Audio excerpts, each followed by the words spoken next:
Philippines, one of the nations that is greatly affected by the coronavirus pandemic. The public authority has declared lockdown to Metro Manila, followed by other mostly urbanized places. The Philippine government pronounced a state of calamity in the country for a half a year starting on 17th of March. That means community quarantines are being implemented for the whole country. Then, there goes the quote that says, "Stay at home, stay safe." But the Filipinos are made to stay at home. It's a good thing that government provided ayudas or relief packages as well as cash assistance. But were they really enough? You answer that. Economies have been shut down. Workers lost their jobs. Students stopped education for a while. And people are on the brink of survival. Remember, we are not just in a health crisis, but also to an economic, political, social, and educational crisis. The pandemic sprouted problems, may it be a national problem or a personal one. The stories of hardships are overrated in Filipino context. This pandemic worsened the crisis we all have been facing through generations. That made it hard for everyone belongs to middle and lower class to sustain their daily needs.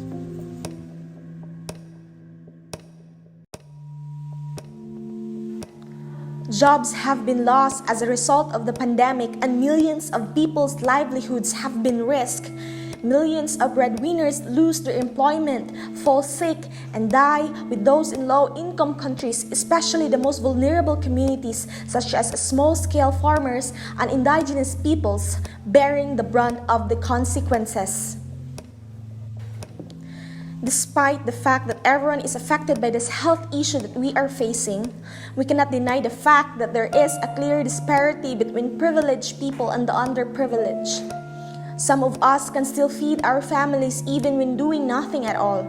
Some of us enjoyed every moment with our families during lockdowns and did not worry about what to eat in the next days.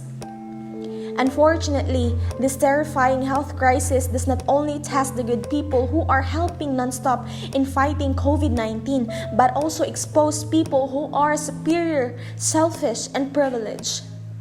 So what can each country do in this global arena? The best defense against any outbreak is a strong health system, stressed by World Health Organization Director General Tedros. COVID-19 is revealing how fragile many of the world's health systems and services are, forcing countries to make difficult choices on how to best meet the needs of their people. This is a virus, and that means that our tools are science, data, and facts. We can plan and implement on the basis of knowledge rather than instinct. First, a properly financed global strategy. We must and can plan and finance a global strategy for the production and global deployment of vaccines and therapeutics.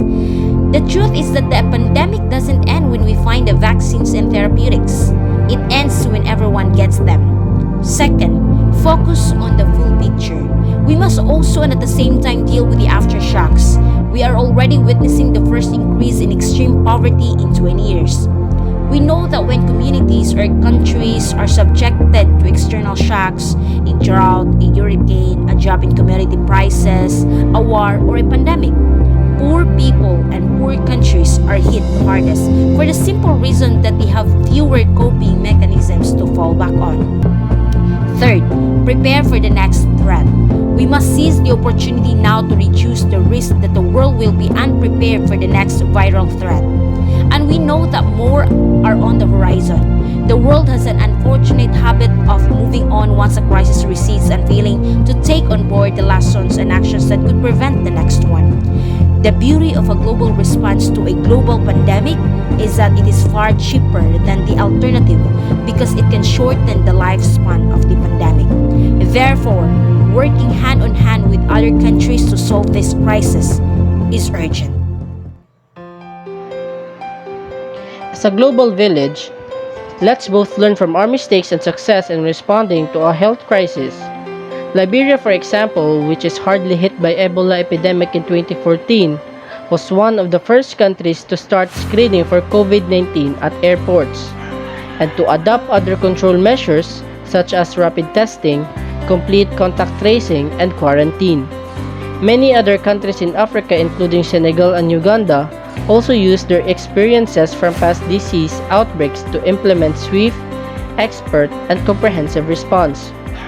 But as of this time, the best solution to survive this pandemic is collective effort from one another. Here are some commendable projects initiated by courageous groups and individuals that we can start in our respective communities. The Community Pantry in Maginhawa Street, Diliman, Quezon City, Philippines. Anyone can get according to what they need in the pantry and give what they can, so that the pantry can sustain and continuously provide the needs of the community.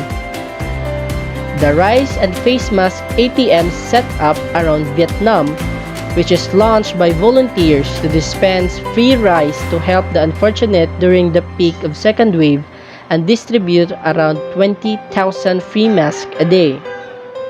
And locally, we have this online market farm in Boloon, Cebu, Philippines, to help the local farmers and to regain back the local economy. The Sangguniang Kabataan sell the agricultural products online and distribute it for the farmers.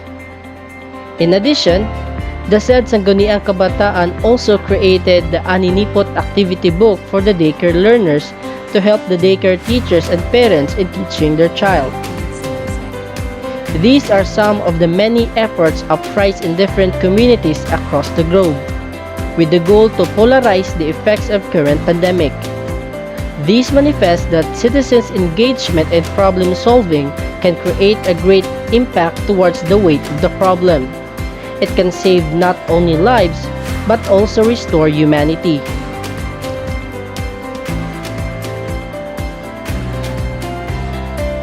Furthermore, in relation to COVID-19 mitigation, let us remember these 5 habits we can practice. First is to practice social distancing. It has been the key way for reducing the spread of the disease. People should maintain a distance of approximately 6 feet from the others to avoid direct contact with respiratory droplets produced by cough or sneezing. Second is the regular washing of hands and the use of hand sanitizer. Good hygiene is a necessary habit to cultivate in order to avoid the spread of COVID-19. Always wash your hands with soap for at least 20 seconds and apply alcohol or sanitizer when going to public places. Third is wear a mask. It has become an important accessory in protecting oneself from COVID-19. Fourth is watch for symptoms. It can be fever, cough, shortness of breath, fatigue, sore throat, loss of taste or smell, and body aches. If you have one of these, please seek medical attention immediately to prevent it from worsening and to prevent people from being infected. The fifth and the most important thing to do is to stay at home as much as possible, because by staying at home, we can be safe from COVID-19 and we can save lives. In an individual's simple deed, it can help mitigate the effects of COVID-19. We can help mitigate COVID-19. We are not alone in fighting this deadly virus. We got each other's back. The only key to its success is its people's collective effort, because we